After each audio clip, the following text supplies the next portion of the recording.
Abigail Hauslohner and photographer Yuri Kozyrev on assignment for Time magazine on the road from Amara to Basra.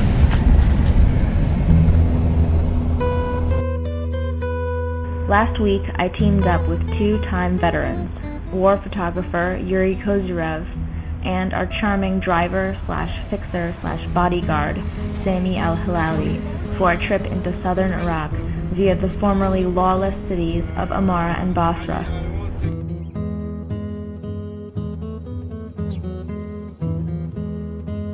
Four months ago, this journey would not have been possible because Maysan and Basra provinces, which we traveled through, were two of the most dangerous regions in what was already a war-ravaged country. With little to no Iraqi or American military presence in most areas, the towns and the roads in between them were dominated by militias, insurgent groups, and kidnapping gangs. We are in the war. We are in the war. Beautiful. Iraq's Prime Minister, Nouri al-Maliki, had launched successive military campaigns in Basra and Amara over the past 3.5 months, and we heard reports that the security situation was improving. So, with that, 4 drivers, 1 fixer, 8 bodyguards, 2 French journalists, 1 Russian journalist, and I, the only American, set off to see just how much southern Iraq has changed and what kinds of problems it's still facing. Sammy, what's wrong with the car? Hot. It overheated? It's a problem in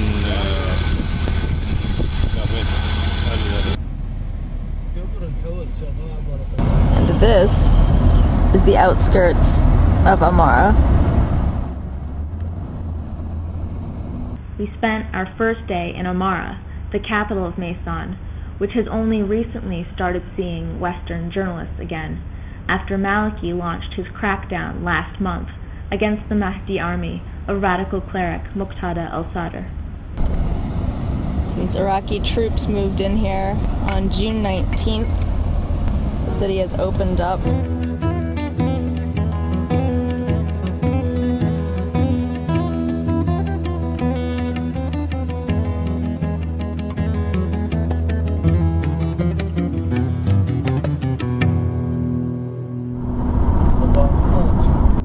Next, we headed to Basra, about a 5-hour journey southeast. Sammy, is Basra more conservative than Baghdad, or more liberal? Now? Yes. Yes. We drove almost parallel to the Iranian border the whole way. How do you call it in Arabic? This factory? Mu'amil. Mu'amil. Yes. Mu'amil. As we entered into the rural north of Basra province, we passed several villages built around rows of brick factories with huge smoking chimneys.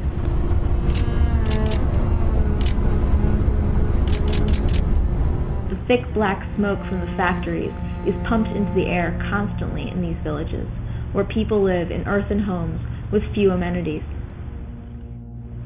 Sammy said working in these factories is one of the worst jobs in Iraq.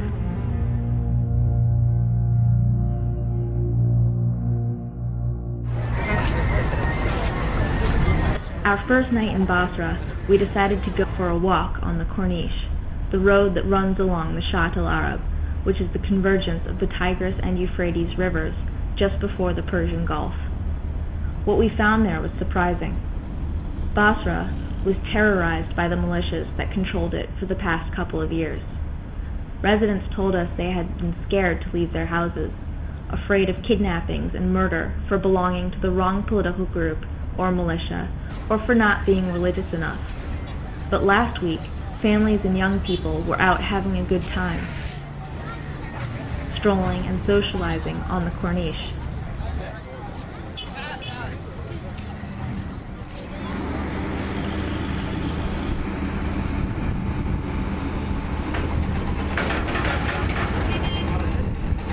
At sunset, we rented a boat on the Shatt al-Arab, and we caught up with a family on another boat. The children were dipping their hands into the surf churned up by the boat and laughing.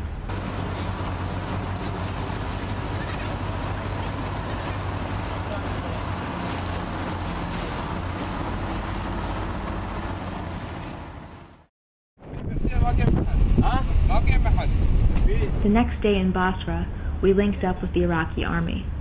After hours of waiting on the Iraqi military base, we were able to travel with them down along the Iranian border to the tiny fishing village of El Fau, which sits just across the narrow Shat al-Arab from Iran.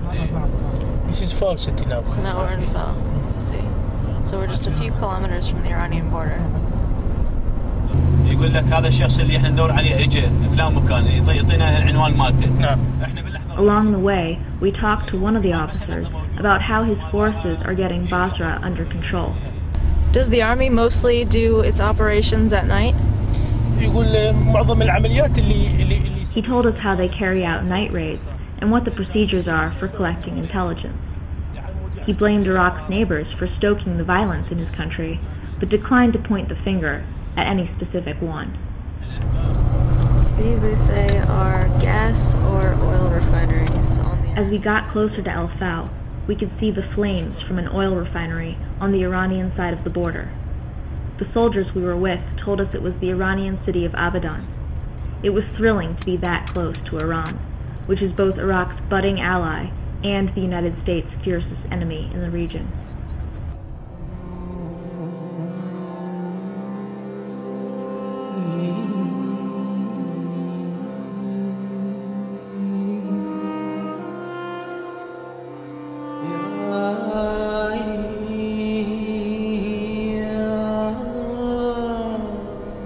The next day we left Basra at 5 a.m. to head back to Baghdad. We had to leave that early because we needed to get through the towns of Essaouira and Salman Pak, both lingering Sunni insurgent strongholds just south of Baghdad, before it got dark. Before the war, Sami says the drive from Basra to Baghdad would have taken 6 hours, but these days the road is unpredictable. Traffic can come to a standstill at any moment because of a military convoy, a slow checkpoint, a car bomb, a roadside bomb, or even a wedding party. Our problem that day was an American military convoy. We're about 60 kilometers outside of Baghdad. 2:23 in the afternoon. And this might take a very long, long time. As we sat in sweltering 115-degree heat, we could see a little girl through the window of a nearby minibus, playing with a stuffed bear. The trip from Basra back to Baghdad took a total of 9 hours. Sami likes to remind us frequently that we are in the war. He usually says it with a degree of irony, and it's his favorite way to urge us to eat more chicken at dinner, or to explain everything from traffic jams to mortar blasts. It's his trademark phrase, and sometimes it's simply the best phrase that applies. This is Abigail Hauslohner for Time.com in Iraq.